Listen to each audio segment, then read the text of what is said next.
Cyprus, the third largest island in the Mediterranean, with a long history and rich cultural heritage. An island of beauty and extremes. An open-air museum that displays how things used to be.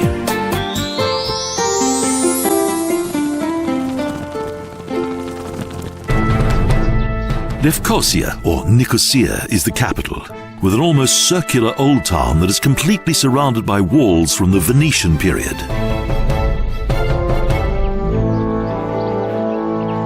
Famagusta Gate is one of the town's original 3 gates. This led to the Takhr el-Kara district, with its many narrow alleys, small buildings and handicraft studios.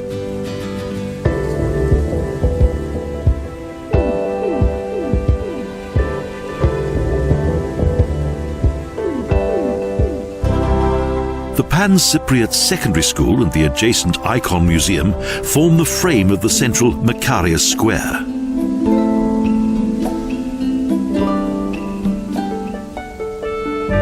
And the capital's old Orthodox John Cathedral stands next to the monumental Archbishop's Palace that was built during the time of Archbishop Macarius.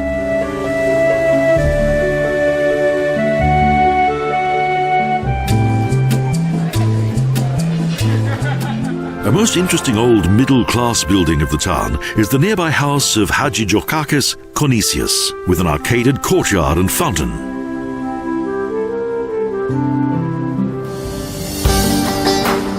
Recalling Ottoman times is the Oraya Hammam and a mosque of the same name.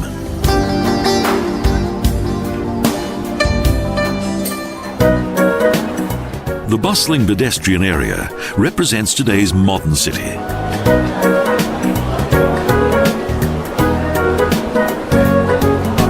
An attractive promenade in the old town.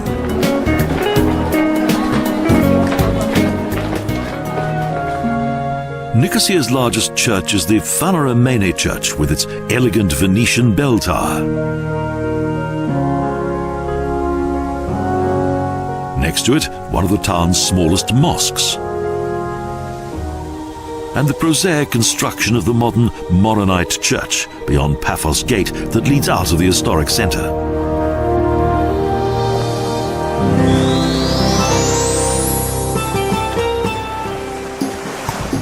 The port of Larnaca is considered to be the gateway to the island. A well-renovated Turkish fortress was originally built here to defend the city. It was subsequently used as a prison.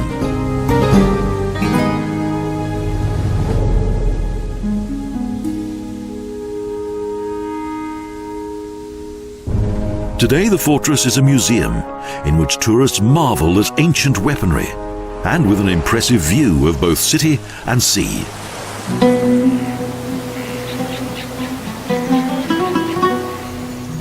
Just behind the Jami Kabir Mosque,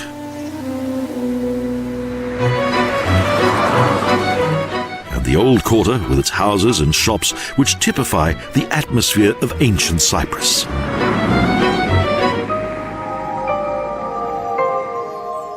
The dominant Lazarus Cathedral rises from the town centre, one of the oldest historic monuments in Larnaca with a fascinating history.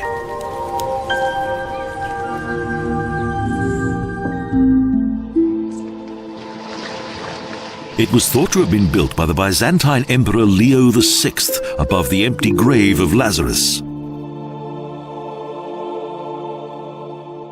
The crypt beneath the chancel is still in use today.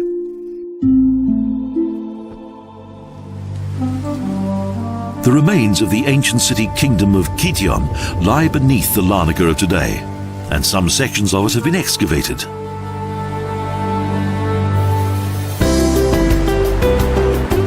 The beach begins just beyond the marina. In the summer months, visitors enjoy the sea, sand and promenade and the many restaurants and cafes.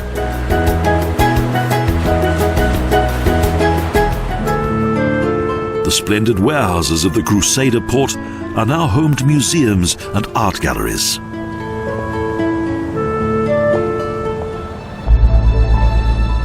And in the new marina, various craft lie at anchor, and also many day trips embark from here.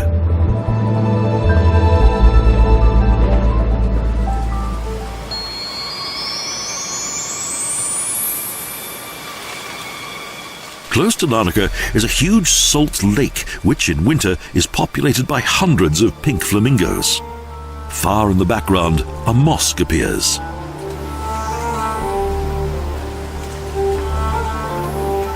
On the shore, in the middle of a small palm grove, is the most beautiful mosque in Cyprus, Hala Sultan Teke.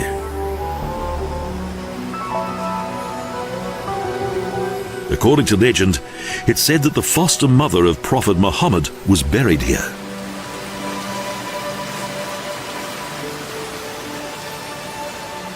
And the story goes that 3 huge slabs of stone from Mecca miraculously floated by and were used to construct the monument.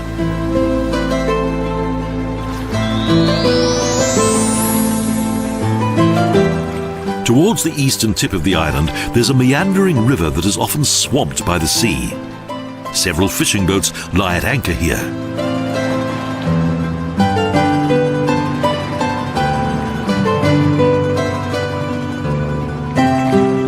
Picture perfect, with fishermen on small boats mending their nets.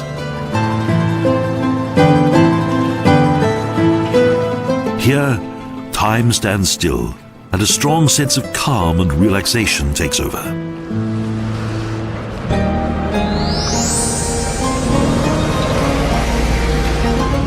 Ayia Napa, the southeastern corner of Cyprus. Once a small fishing settlement. Today, a lively tourist resort.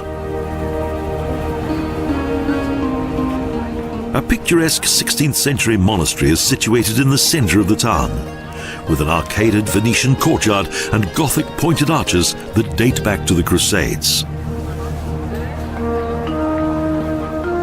An octagonal fountain exudes southern charm, decorated with elaborate relief heads and garlands. Above all, these dream beaches attract hordes of tourists, a paradise for sun worshippers and those who like to swim, and a hotspot for the nocturnal club scene. Ayia Napa delivers holiday fun around the clock.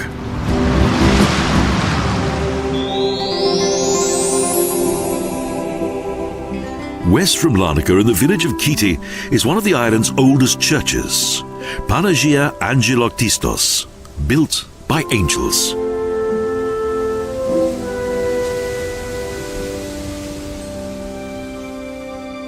This Gothic chapel, that dates back to the time of the Crusades, was built above an early Christian basilica that was connected to a Byzantine church.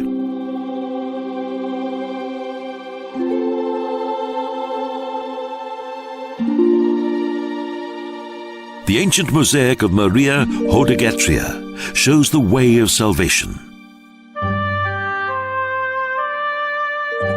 Together with other icons, these masterpieces are among Cyprus's greatest art treasures.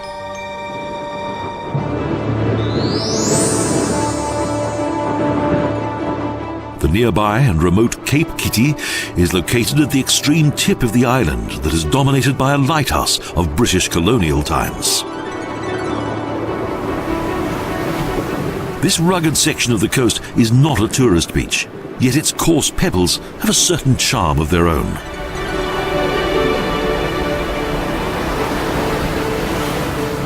This part of the coast evokes the past of former conquerors, traders, and pilgrims.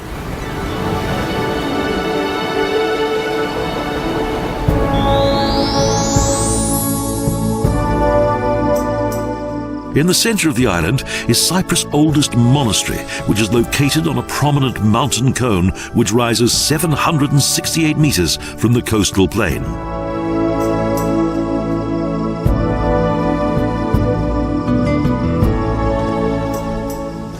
The Stavrovouni Monastery, where women are forbidden. In ancient times, there was a temple here in honor of Aphrodite.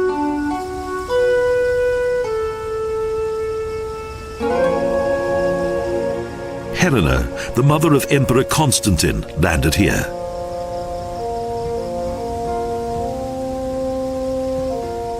She possessed 3 small crosses from the cross of Christ, and nails, rope, and the crown of thorns.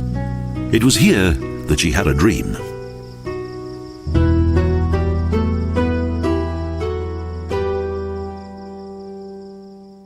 The dream told her to build a monastery on the summit of this mountain and leave part of the cross as a relic.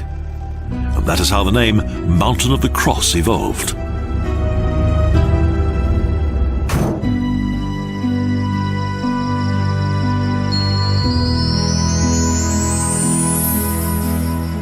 The mountain village of Lefkara is situated within the foothills of the Troodos Mountains. Today, both Pano and Kato Lefkara are similar districts that have developed together.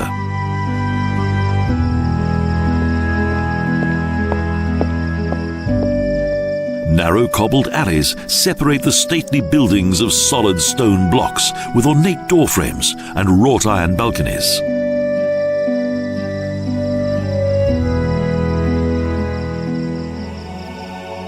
The Church of the Archangel Michael, located in the center, contains various wall paintings that date back to the 12th century.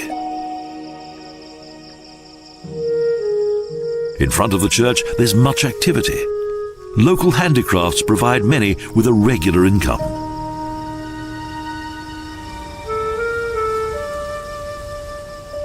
The stone ornamentation of the church's external walls is typical of the Middle Ages.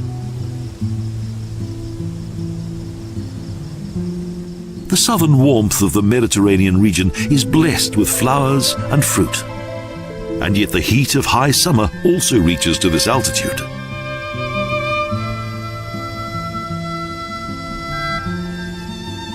In some of the streets, the older houses are threatened by decay.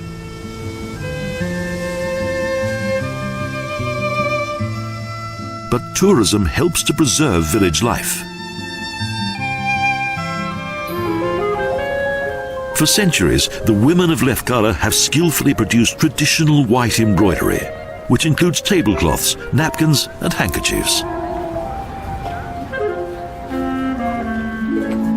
And the men specialize in the processing of silver and enjoy being observed.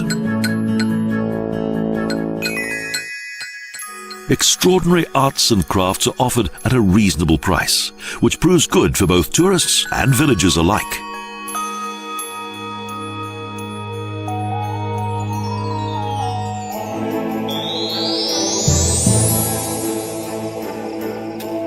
In the eastern part of Troodos, 2 hermits from Palestine founded the Makiris monastery in 1148. Unfortunately, both church and monastery buildings burned down in 1892, but were later rebuilt.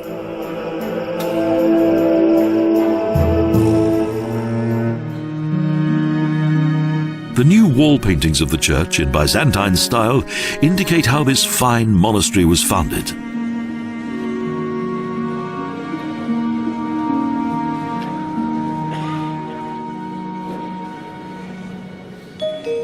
An ancient icon that is almost entirely covered in silver and whose discovery led to the foundation of the monastery hangs gracefully on the iconostasis.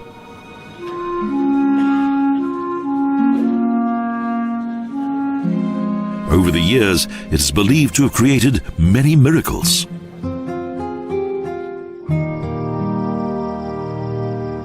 One of the 2 hermits injured himself in a fall, drank from a source that was adorned with this Marian icon, and was immediately healed.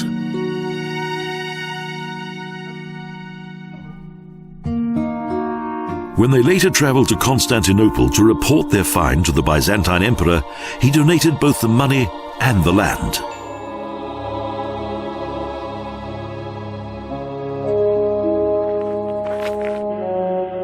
And the belief in this power of miracles remains unbroken right up until today. However, the remaining monks are not particularly fond of tourists.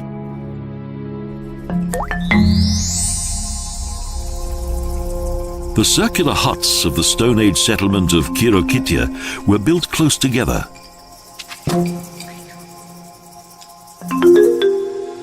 And beneath the floor, bowls that contain skeletons in a fetal position.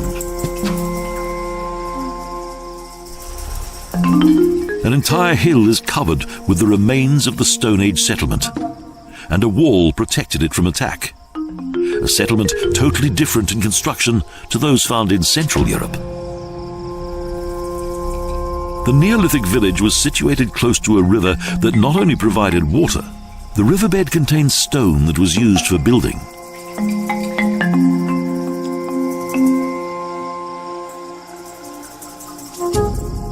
The Stone Age settlements of Cyprus will most likely always remain a mystery.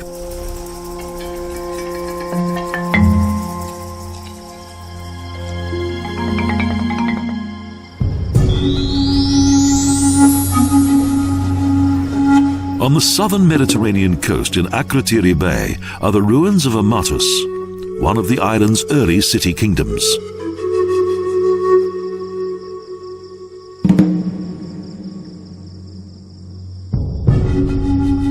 The town was an important commercial Phoenician outpost to numerous countries in the east. And it was also the birthplace of St. John, the founder of the Order of St. John.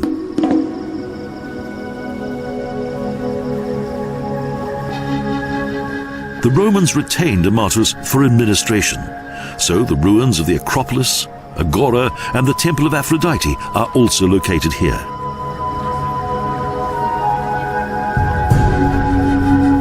Only after the destruction wrought by Richard the Lionheart was the city finally abandoned.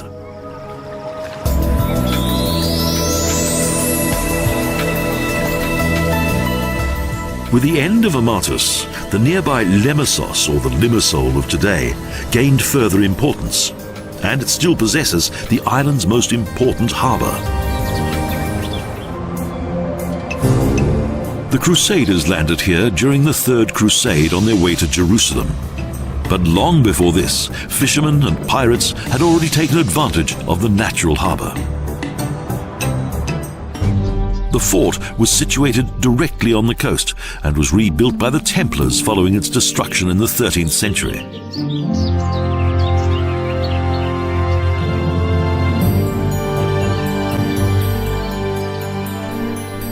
It is said that here Richard the Lionheart married Princess Berengaria of Navarra, and the Order of Templars set up its headquarters after being driven out of Aku.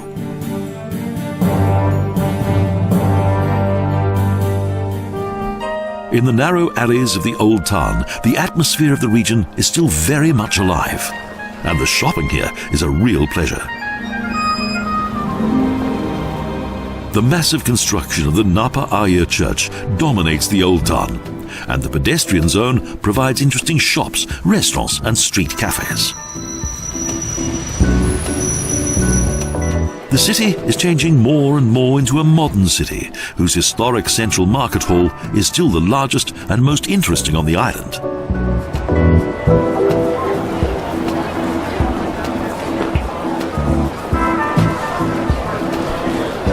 On the coast, there's a generous boulevard with a high-rise skyline and multi-lane road. And the palm-lined promenade is great for fishing.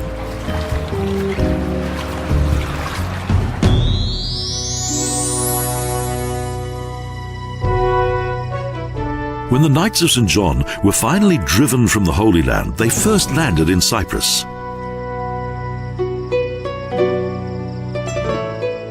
The monumental Colossi Castle became one of their estates, and within its plantations grow fruit, sugarcane fields, olive groves, and vineyards.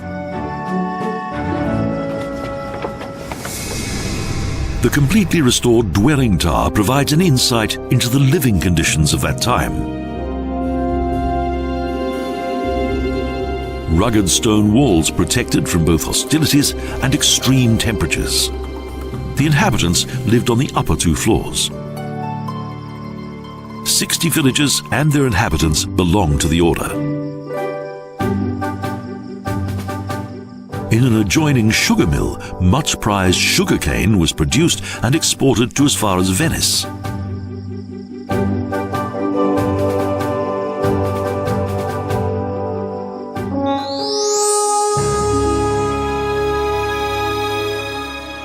Kurion, one of the most interesting archaeological sites on the south coast, an ancient ruined city of huge dimensions. A massive roof covers the large area of the Ustolios and protects the mosaics and walls from the elements.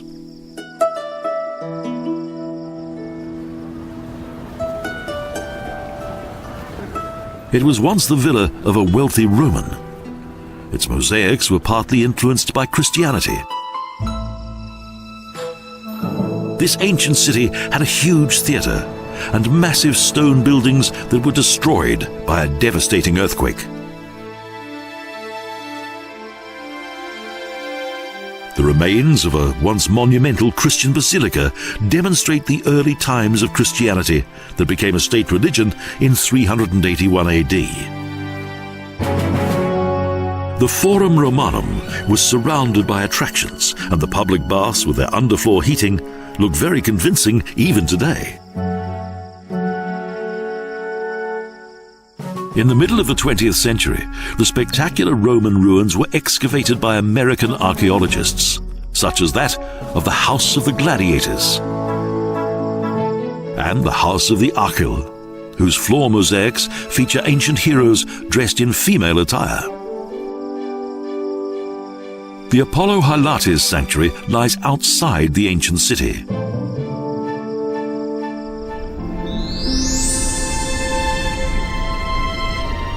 Further west, several picturesque rocks emerge from the sea. Here, a myth was born, Petra to Romeo.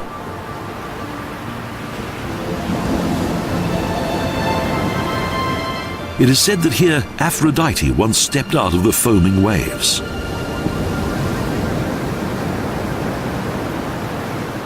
The goddess of beauty and love, daughter of heaven and earth. The beach is a popular meeting point for one and all.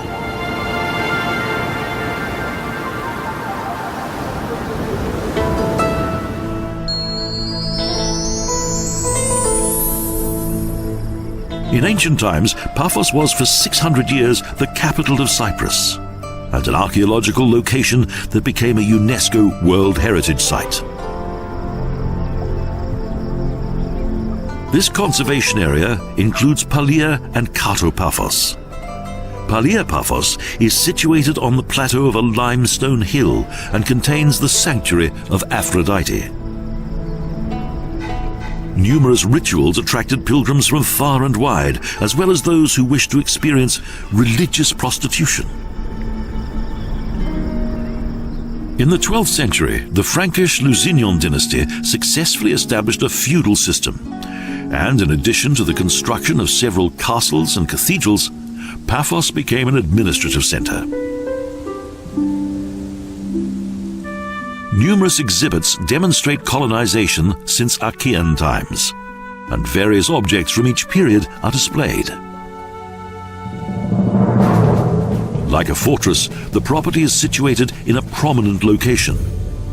Near to the medieval buildings, the small Katoliki church became the main church of this area.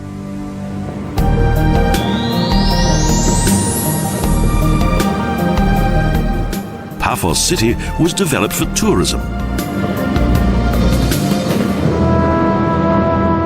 Here, ancient and contemporary times unite harmoniously, with a fortress next to the harbor.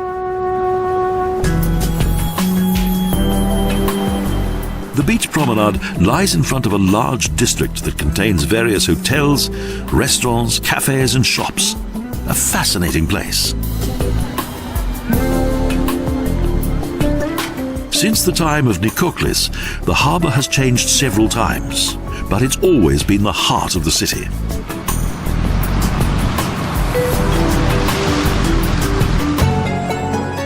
Most of the inhabitants live in the upper town of Katima, that was built on a plateau. Its alleys are adorned with classical facades.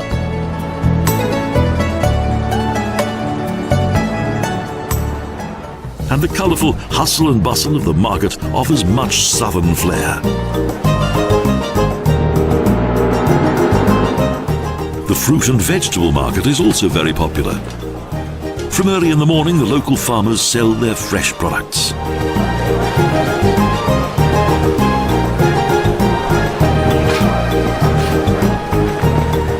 Here there are small gardens and parks, colonial buildings and churches. The atmosphere of this small town is really special.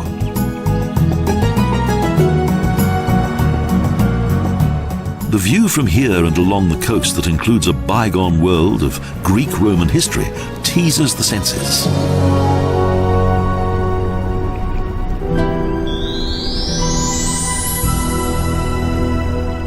Today, Paphos is an archaeological site.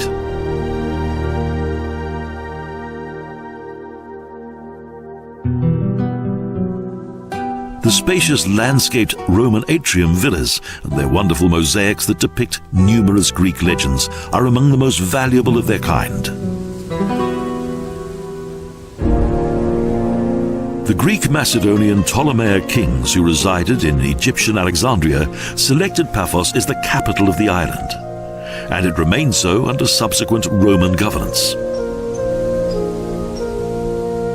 The famous mosaics were discovered accidentally in 1962. They cover the floors of a number of the buildings of the ancient city, of which unfortunately only the foundation walls have survived.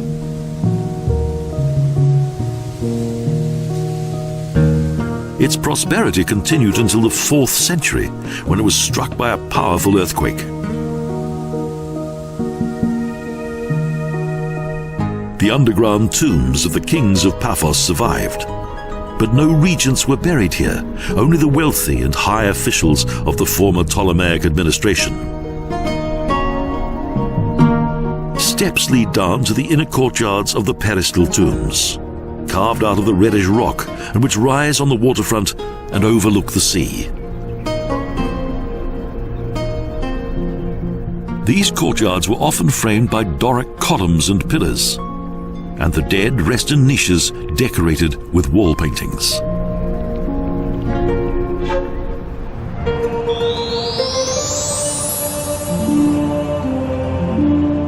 North of Paphos is the elevated old cross cupola church of Panagia Chrysalousa. The wall paintings of its interior also date back to the 12th century. Unfortunately, they were badly damaged by an irresponsible restaurateur.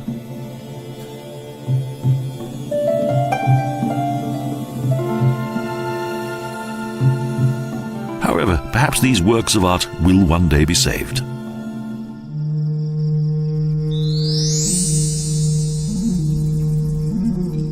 The village of Ember is one of the island's 50 excavation sites. Since 1976, archaeologists from Edinburgh University in the UK have been excavating a small village in this location. Circular huts of a Bronze Age settlement have been built upon the original foundations.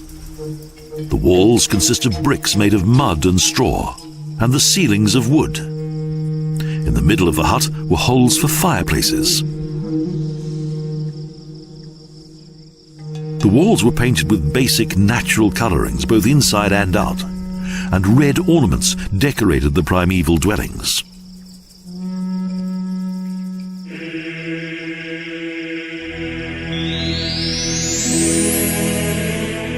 The Neophytos monastery perches like a swallow's nest high up on Charter Mountain at the end of a road. It is dedicated to a saint who lived here as a hermit and who was later joined by several more of the faithful.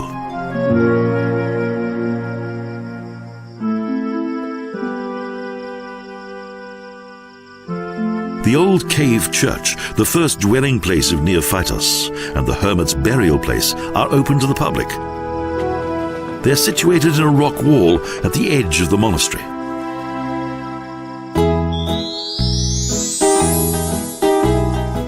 In the heart of the island is Troodos, with its vine-growing region. Even in ancient times, writers praised the exceptional quality of Cypriot grapes and wines. Cyprus was one of the first countries in which grapes were cultivated to produce wine. Settlers introduced vines from the mainland.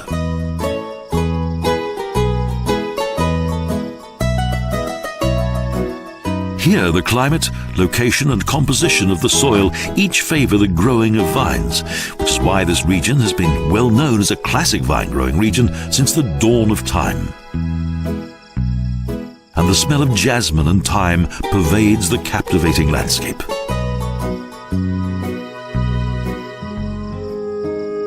Journeying across the Troodos Mountains, again and again are small monasteries, such as that of Ayamoni.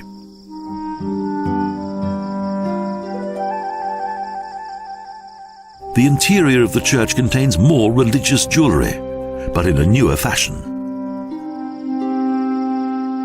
Vineyards and cedar forests surround this monastery near to Chrysoroiatissa, founded in 1192 by the hermit Ignatius.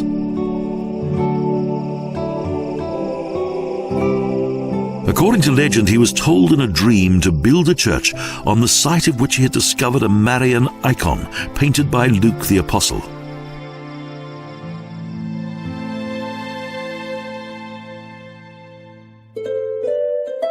Valuable old icons and crosses are restored here. It's a wonderful location, and the high quality of the wine made the monastery famous. The monastery's wine cellars have won many international prizes.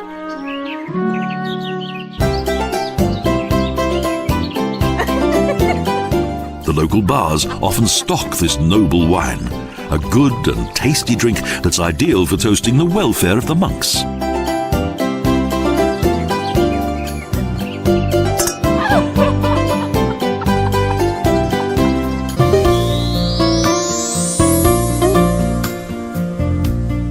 The village of Omodos is located in a vineyard, on a hillside across from Panoplatris.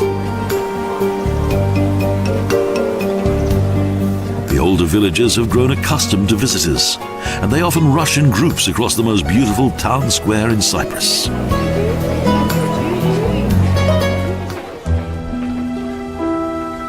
In the centre of the village is the no longer inhabited Timiou Stavros Monastery. It was restored in 1994.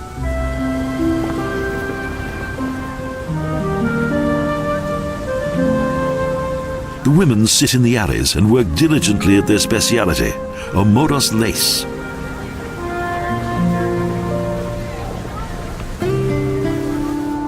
And several villagers have arranged their houses, traditionally built of rough stone, as living museums.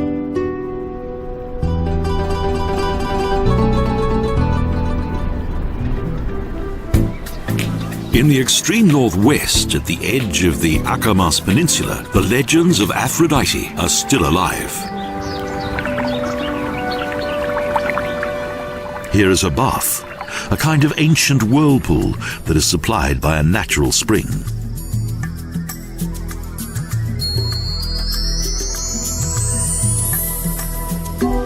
The Akamas Peninsula forms the western region of Cyprus. In this nature reserve grow more than 500 kinds of plants. According to legend, it was here that Adonis met the goddess of love, Aphrodite, and duly fell in love with her. He hunted in the forest and stopped to drink from a spring. There he saw the naked beauty bathing and instantly fell in love.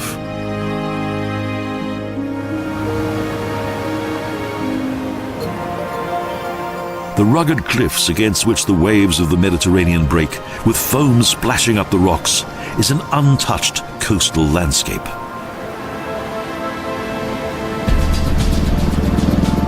The washed-out sandstone rock features the primeval history of the island. About 19 million years ago, the rocks of Troodos lay beneath the Tethys Sea.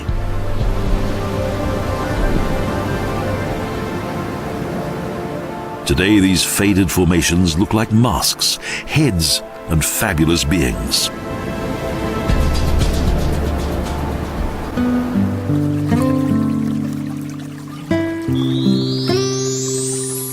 Within the Zyros Valley, several Venetian bridges indicate a former ancient camel route that led through the valley.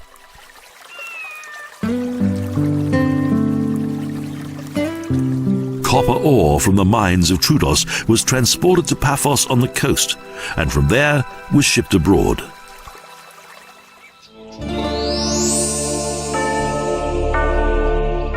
Kikos is located some distance from the nearest village and is situated at an altitude of 1,140 meters above sea level on the mountain of the same name in the Troodos. Even at the main entrance, golden shining mosaics adorn the walls. The entire monastery complex looks like a fortress. But beyond its somewhat severe exterior are two inner courtyards with colonnades on each level. Everything indicates the wealth that the monastery accumulated over the centuries.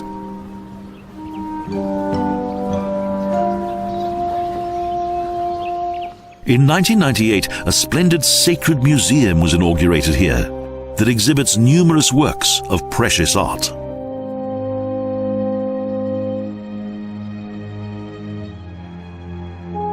The sparkle and magnificence of the Byzantine Empire is featured because the roots of the monastery and its interior date back to that time. Important works of art with an interesting history. The Panagia is entered from the second inner courtyard. The iconostasis of this small monastery church are among the most splendid and precious of the Greek Orthodox world. Everything that shines here is real gold. Hidden within a shrine made of mother of pearl and located on the front of the iconostasis is the famous Mother Mary icon. It's said to be more than 2,000 years old. Unfortunately, this can't be verified because a gilded silver plate has covered the revered image for more than 200 years.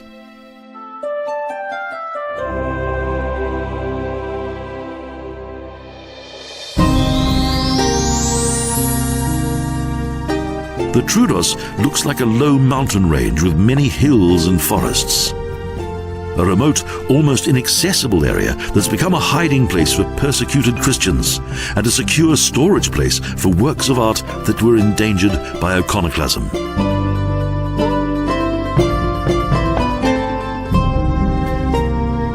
Predoulos, a small village in the Maratasa region, contains, in addition to the well-maintained Archangel Michael Church, another church that dates back to the 15th century.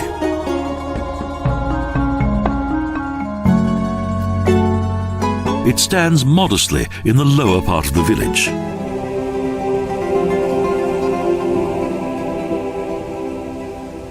From the outside, the church looks like a barn, but inside are a number of colourful Byzantine wall paintings.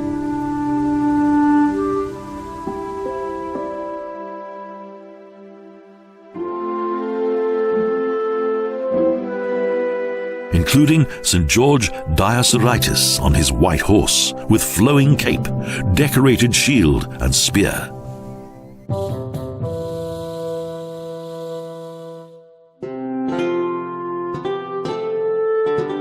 In 1474, the artist Minas created the Holy Story according to ancient Byzantine tradition. Minas skillfully placed above a picture cycle of the New Testament, and in the lower part, numerous saints.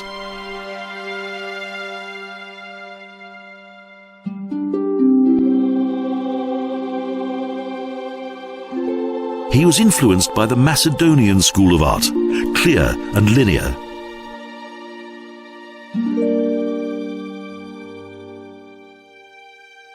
Even the doors and metal fittings indicate this art form. In order to protect numerous exceptional icons and other religious objects, a museum was established, ensuring the preservation of these centuries-old treasures. Located on a rock in the nearby village of Matulas is another ancient church. Its construction and frescoes date back to the 13th century. In actual fact, the apostles Paul and Barnabas came to this region and introduced its inhabitants to the soul-saving message of the gospel.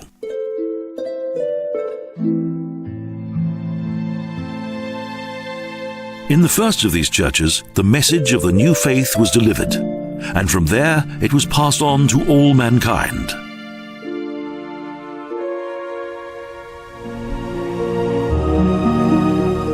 This, the most remote village of the region, contains the Ios Ioannis Lambadistas monastery. The monastery was probably built towards the end of the Venetians' governance and named after Saint Heraclidios, who was baptized in the adjacent river. The monastery consists of 3 churches of different ages. Firstly, an 11th century cross-dome church.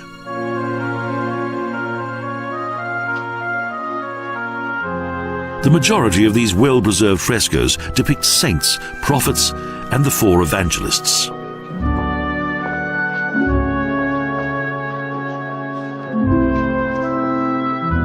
In the 12th century, the chapel of St. John Lampadistes was added. It shines out in silver and gold next to the iconostasis.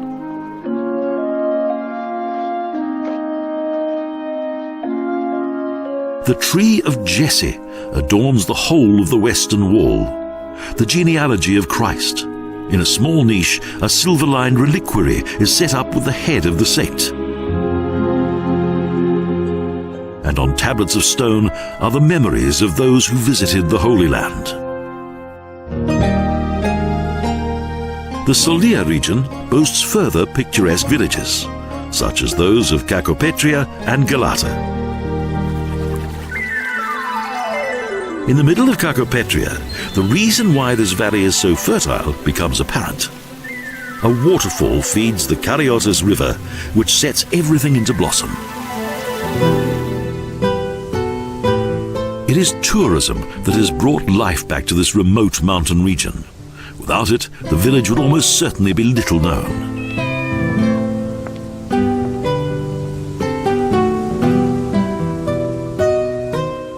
The buildings have been restored and placed under official conservation.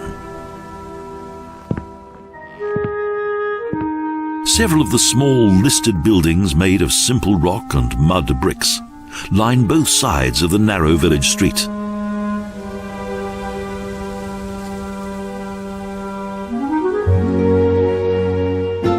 In the Solia region, there's a monastery that was built in the early 11th century, the main church of which has survived to the present day, the Ios Nikolaos Tistegas Church.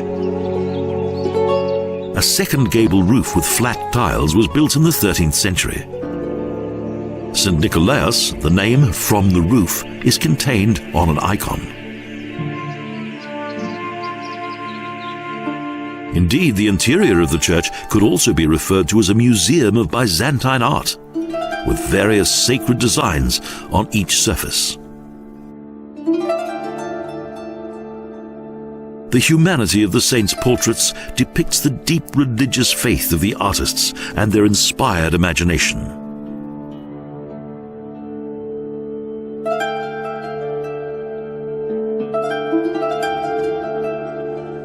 At the lower end of Galata is the inconspicuous Panagia Poritou Church, another barn-roof church with a brick-built pitched roof.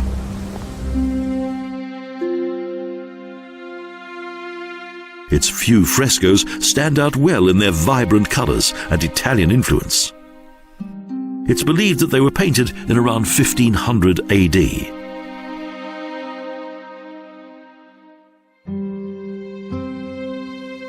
The island of Cyprus was occupied at the time by the Venetians and therefore contained significant influences of Western Renaissance art. The Azanou Church is situated on a small plateau just outside the village.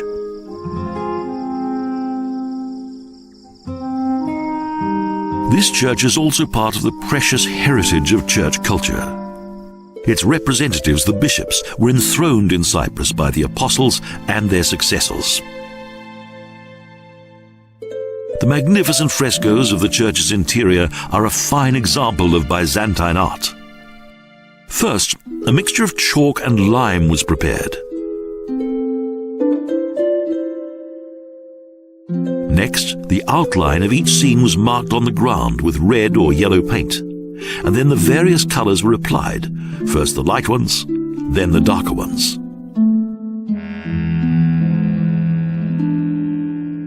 The torments of hell are portrayed in a simple yet extremely realistic way. But the Virgin Mary with Jesus watches over and protects the believers. The Pitsilia region is the southeastern branch of Troodos. The solitude found here appealed to the Greek Cypriots who had escaped from Ottoman invasion. But long before, it had already been a refuge for Christians. In Lagodira, a large barn roof protects the Panagia tu Araka church. The interior overwhelms with its radiant treasure of frescoes and icons.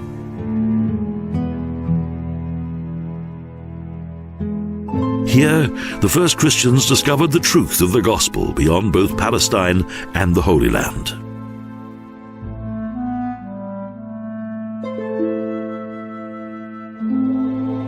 These monuments are considered to be part of the precious heritage of mankind. Outside of Platanistaza, the Stavros to Ayasmati church stands alone within the wooded mountain scenery. In around 1500 AD, Philippos Gul painted the internal walls which once belonged to a monastery, long since decayed.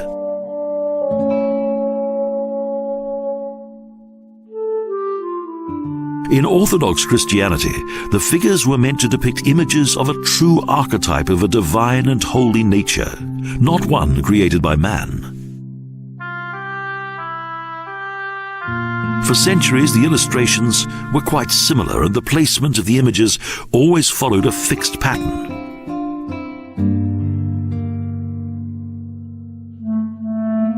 Everywhere radiates Byzantine religious art, a testimony of a glorious heritage, treasures of times long past.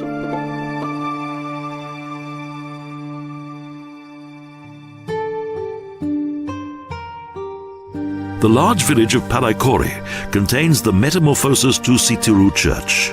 Situated amid vineyards, it towers over the village.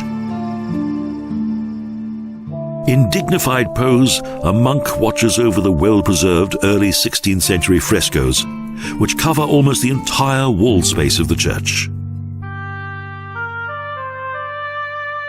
Saints wherever you look, and stories that are not to be found in any other church in Cyprus, styled in the spirit of the time.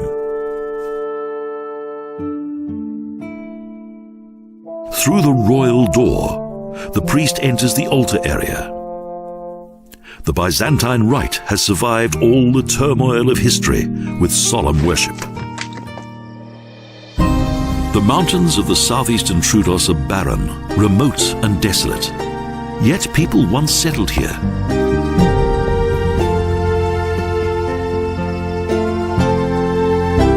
At first glance, the small settlement has everything one would expect of a village: a church, a cemetery, and a few houses.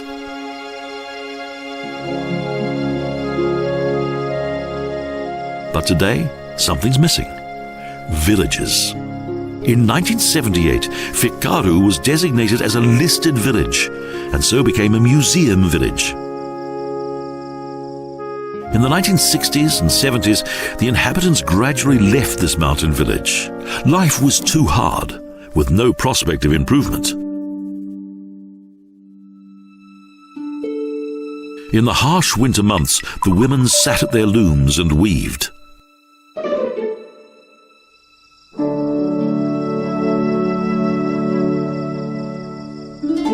And the men pottered about in the basement.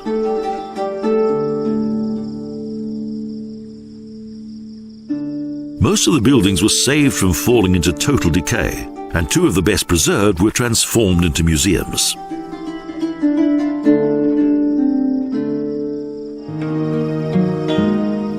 Finally, the tiny Timios Stavros church, set in the natural surroundings of the village of Palendri.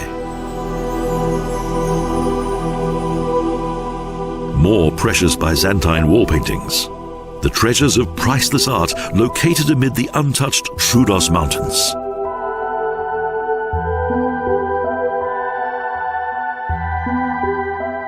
This concentration of priceless treasures of world culture contained within a relatively small area is probably unique in the world.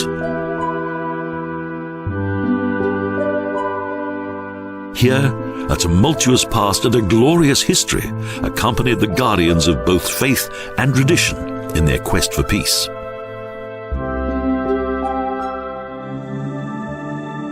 The Islands of the Gods resembles a magnificent picture book,